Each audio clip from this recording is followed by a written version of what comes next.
Back on, Gertie Rude. Back again, a Tuesday mood. Well, here I am, it's early and it's Tuesday and I seem to be doing things, touching things, getting myself in a whole world of trouble. So I thought we'd look at this. Patronising Keir Starmer ridiculed by GB News guest. This guy's a joke. Is that a revelation? That's news. Well, apparently that passes for news, FoodTube, so should we just plunge in and see what's happening? I don't know. Right, let's go, come on. There's no personality, she's not out there leading, she's not getting people behind her. Come on, could do more, surely her homework mark should be. Yeah, I get that completely, but she gave a brilliant speech last week on net zero, and she articulated perfectly. She's talking about Kemi Badenoch. Are we still doing her? I didn't realise we were still doing her. Oh, she's still around, is she? I'm looking around an empty room, hoping that somebody in my empty room will tell me, does she exist? We don't know, but apparently she does. We're still doing her. Amazing. Anyway, so, yeah, they're all going to start arguing about somebody that, none of us really know. So let's go on. The net zero by 2050 is actually impossible. Well, yeah, but talking about net zero is like talking about the horoscope or fairies, really. It's illusional, isn't it? And it's a matter of opinion whether you believe. So I'm not really sure what that means. Anyway, we're still doing Kemi, is the message. And the reason, and what she's doing is exactly the same thing that Margaret Thatcher did and David Cameron did. Right. You know, when you are rejected by the public, and in the scale that the Conservatives were rejected, that is an instruction to go away and sort your house out. And that's exactly what she's doing. And she's saying, look, you're going to think these. I've been put off and distracted by your hair, sweetheart. Now, your hair, you look lovely. You look like you might have had a blonde wash in it. And grey is becoming. It's a matter of opinion, isn't it? But I think because she's got good skin that belies her years, in my opinion. I think she could do with a blonde wash going through that. This is why my brain just doesn't work properly, because I get so easily distracted. People are sat there talking about something really deep and meaningful, and I'm wondering where they bought their blouse from. You know, do you do that? I know I do. Or I wonder whether their earrings actually do suit their brooch, for instance. You get me? Those sort of life's weightier questions. So, and all the rest is just white noise. And at the end I'm thinking, what was that about? Anyway, so concentrate, girl.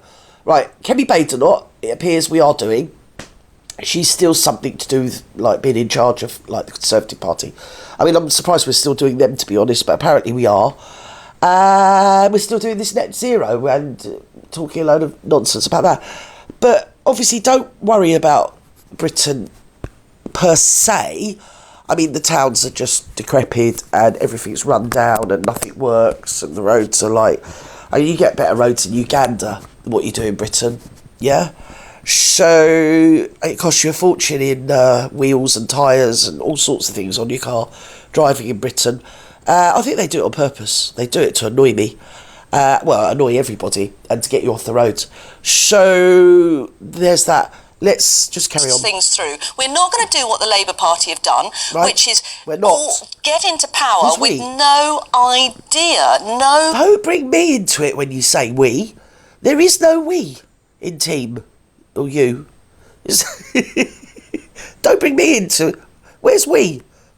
Plan as to how you're going to run the country. In a way, she doesn't have to do anything because Labour is shooting itself in the foot time after time. Well, that would be the case if it wasn't for reform.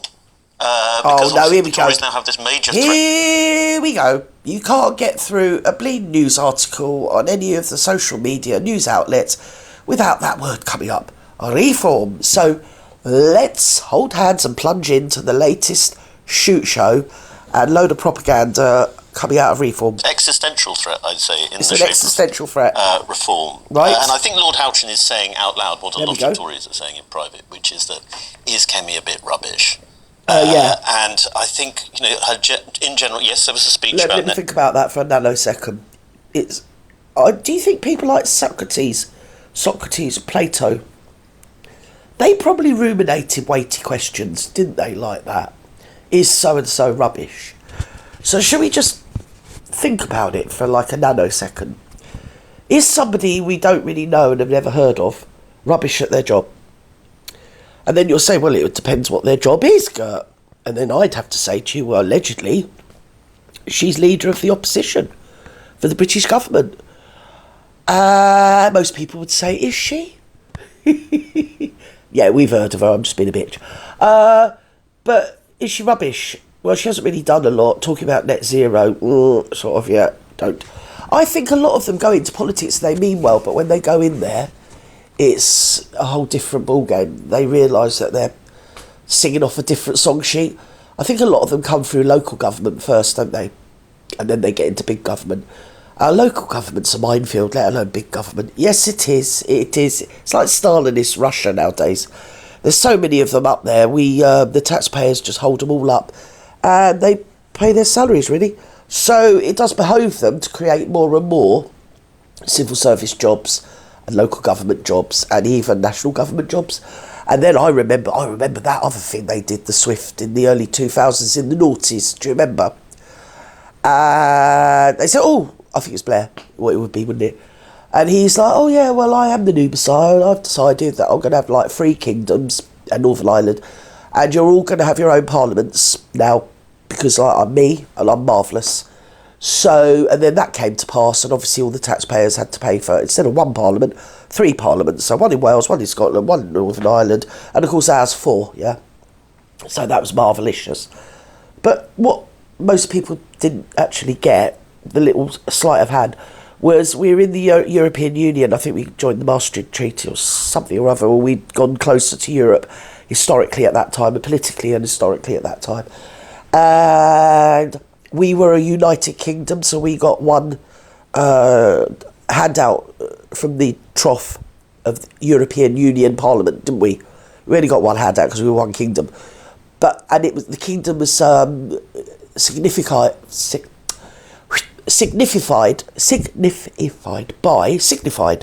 by, did the kingdom or the country have a parliament? Did they rule themselves? Well, Wales and Scotland and Northern Ireland didn't, hence the Northern Ireland peace agreement and all that. They probably got with all the terrorists or whatever and said, listen, you're getting old, stop all that. Look, you can be an MP and you can get like expenses and everything and like get paid for a legal job. And so that all ended in Northern Ireland, which was good, obviously, for the Northern Irish. Well, was it? Because I think there was a bigger plan afoot, you know. I do, can't help it.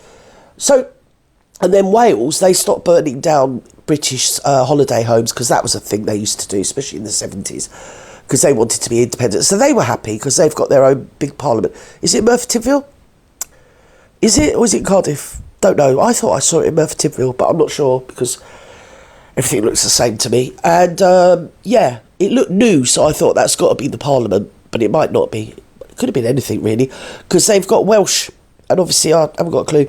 They don't use vowels, you see, in Wales.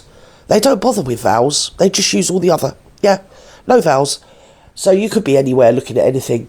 So they got their own Parliament, and then Scotland got their own Parliament. That's where you got the SNP and all those ne'er-do-wells getting grifted, you know. So, and then, instead of having one handout as a United Kingdom, we got 4. You see? That was the idea. That was the idea behind it. But it was a big grift, because obviously then you've got loads more civil service jobs, haven't you, throughout the country, the middle class jobs. And it's like I've always said, well, I probably haven't always said on here, but if you read history as far back as you can, it's always when you disenfranchise the middle classes, you tend to get revolution.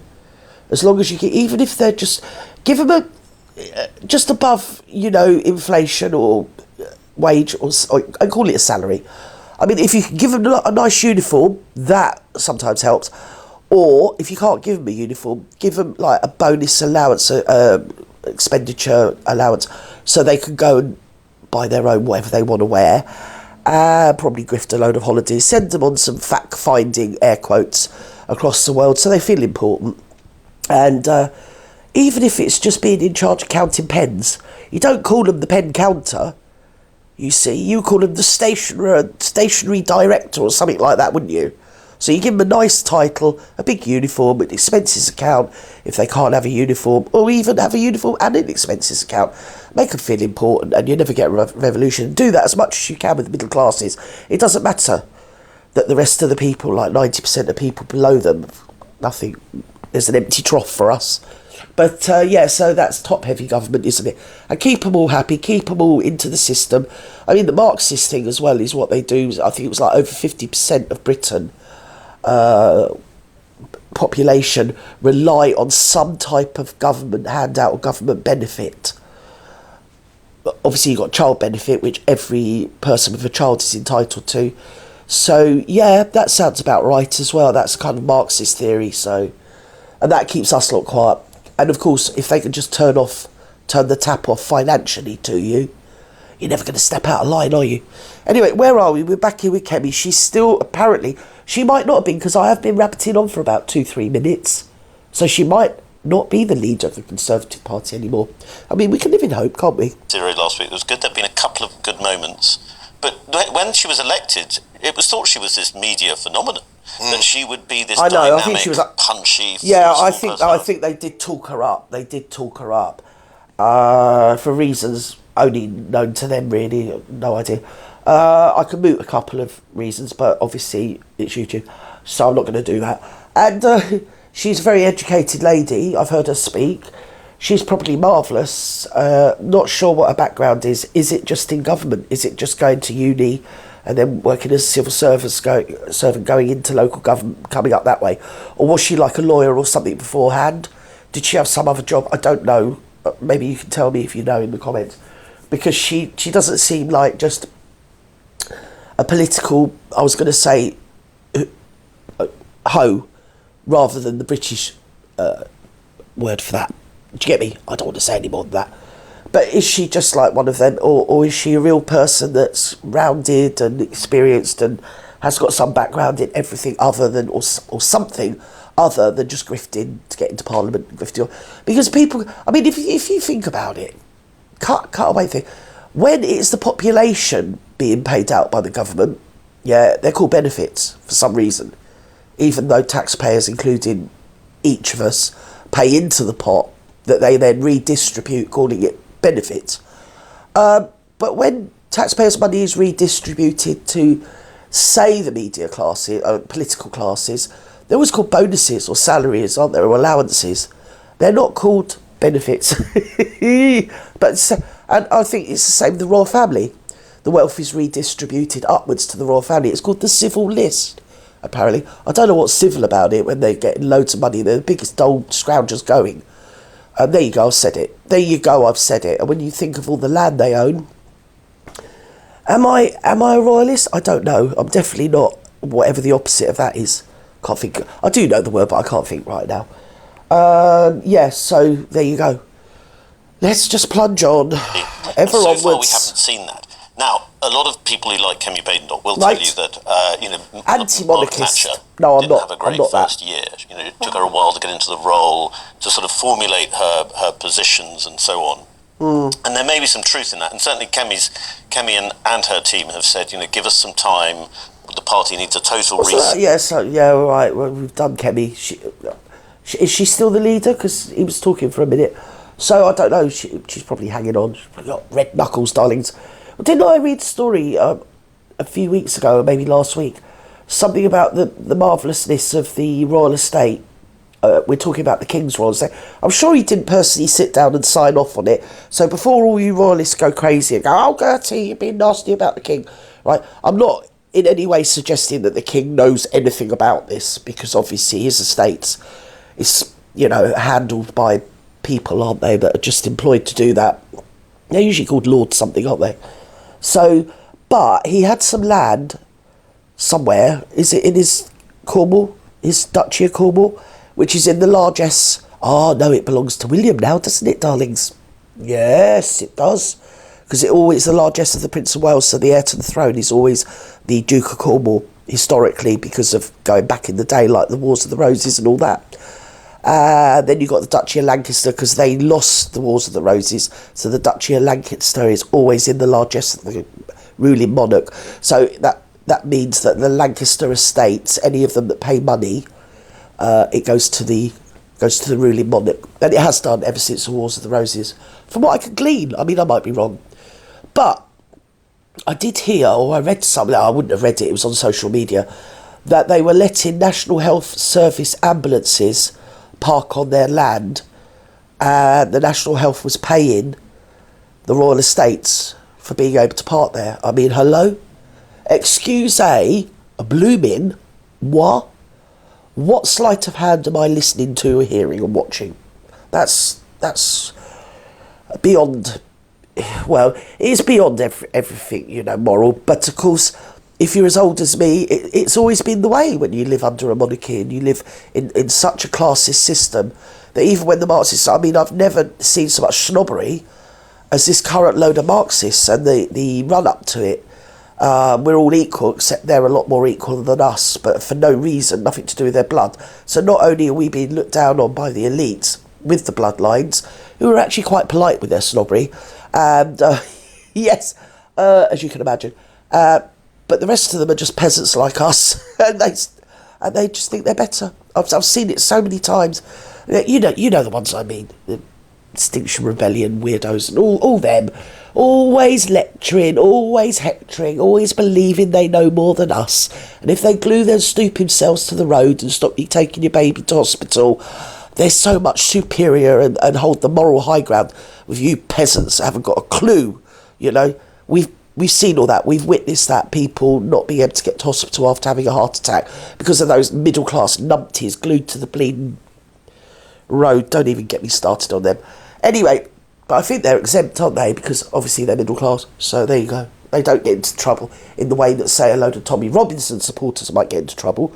They don't even have to do anything, and it looks like, oh, look at these thugs, and they, you know, if you actually sit and watch the film that they're inviting you to believe is a load of thugs, actually nothing's happening, and certainly nobody's gluing themselves anywhere. So there you go. I've just said that. We're going to lay out interesting policies that we're going to take some time over and sort of, you know, generate a proper response to Labour. Right. I could generate. I think that's true, but I do have to. I'm generating a proper response to Labour right now. It's just you can't see it, darling. Yes, I'm definitely generating it, and I'm gesticulating it as well. I think it's the most appropriate response anybody could give Labour. Do have to take into account she doesn't seem very quick on her feet. Questions. Join the club, Kemi. Prime Minister's questions. She is not. I mean, to be fair, Keir Starmer always reads from his notes, doesn't he? He's just not very good at it. Never trust these bleeding melts. I said this all my life. Yeah, they get up there and they've got to read off a script. When you see people that know their stuff, this is the difference. They don't need a script. They can just talk verbatim. I'm always thinking of people like lecturers, like you get them on YouTube, don't you? People like Jordan Peterson. You can ask him a question and he verbatim can give you an answer. Might take him an hour or two, but he gets there in the end. People that know their stuff, they don't need a script. So, and people say, oh, well, they need to be... well, with this parliamentary question times, you can't just stand up and ask a question. That stopped back in, like, the late 70s. You have to let previously the person know. So if you want to ask the Prime Minister a question, or the Deputy Prime Minister, or the thingy stay in charge of, say, somebody, you know, Minister of this or the Minister of that, you have to previously, your office would have previously let their office know what question you're going to ask, how you're going to phrase it, so that they've got a chance to come up with an answer before they go in. Did you lot believe that? Did you lot know that? Well, I believed it and knew it. So that's been going on for a while now. So it isn't ad hoc and it's not verbatim. They already know what a bullshit excuse and answer they're going to come up with. The one thing they don't like is being asked a question, which is what the Houses of Parliament is about. That people that are represented by, in a democratic state, they pick somebody to go and represent them in the Parliament. Of course, they don't represent anybody but themselves. That stopped, like, centuries ago. So... and you go in and then they should be able to just get up and ask a question, like having a meeting, you know. If you know your stuff, do you really need a script? Do you need to know the question up front? Because I don't think I would, but there you go. don't think most of us would. It gives me the impression they're not engaged. They're not kind of present. They're sort of doing stuff that really isn't really time that they should be doing it. I mean, if you're in Parliament, shouldn't you be doing parliamentary work? Not worrying about this or talking about that, or getting the latest one. They're getting their portraits painted, aren't they? That's another thing I heard yesterday. So Lindsay Hoyle, the Speaker, he makes Burko was annoying, supercilious, bleeding pompous oath. This new one, Sir Lindsay Hoyle, he's ended up just as bad as Burko. Did they make Burko a lord? Is he a Lord Burko? He's a Burke, so... Yeah, but no, he's having his picture painted. Apparently it's a regular thing they do. They go around painting pictures. It costs us loads of money to have these bleeding portraits painted of the sitting minister for this and the minister for that, MP for this. What a load of old hooey. Any rate, I mean, I could do it for 50p, but there you go. She's asking Keir Starmer serious questions, and I watched last week's PMQs. He refuses to answer any question that she puts to him. I think he's incredibly patronising. Well, he's misogynist, isn't he? And he's reading off. Well, you can say that about Starmer. I totally agree with you. Yeah, he is sort of arrogant like that. But if you look at the women he surrounds himself with. You got Miss Phillips, you've got bleeding Angie Complainer, you got bleeding, what's her name, Rachel from Accounts. They're all low-hanging fruit, aren't they? Sub-under par intellects. I wouldn't call them, I couldn't even imagine them cerebrally grappling with the weightier questions on mortality and life. Yeah, no. So probably when a woman does stand up and ask him something that's a bit... Oh, hang on. It's a real question. Because he's not... I know wasn't he in charge of the prosecution service? Or was he just high up in the Masons? It's hard to know with these people. Yeah, there's a lot of that going on. And it's not what you know. It's always not what you know. That's what I found all my life. It's not what you know. You can know loads of stuff. You can have certificates coming out your whatnot. But if you don't know the right people, you're not getting anywhere in British society. There you go. So I've said that. And some of the things he was saying last week, I think that one of the Tory MPs did a brilliant thread. He analysed about 20 or 25 porky pies from Keir Starmer in 25 minutes. He said that the porky pies, I think that's what... Yeah. Lies, darling. Let's just call a spade. They're lies. I know you're trying to be polite, but you're saying now that he stands up in Parliament and lies. Keir Starmer? I'm not having that. Oh, hang on. No, yeah, of course he does. They all do. interest rates were 11% under the Tories. Of course he don't know what he's on about, love. He got totally muddled up with inflation. Clueless. I mean, the guy's a joke. Well, yeah. And rumours swirling this morning that the triple... So then I agree that. I agree with that. It is a joke. The triple lock could be axed. So I think... They've been quite clear that the amount that they're going to alter in the spring statement versus in the next budget. Oh yeah, he's there having some budget statement. Is it today or tomorrow? Nobody cares. Anyway, I think we've gone off Starmer, and is Kemi still in there? I mean, leave a comment for me if you seen her down Tesco's looking a bit forlorn. But as I'm just going to upload this, she is still officially leader of the Conservative Party, and long may that continue. To be fair, long may she. More strength to her elbow. That's what I'd say. She's going to need a strong elbow to put up with those men. Any rate, wherever you are in the world, have a lovely day, darlings. And try and do some parodies later on. And I might come back with some Megalite. Should I do some Megalite?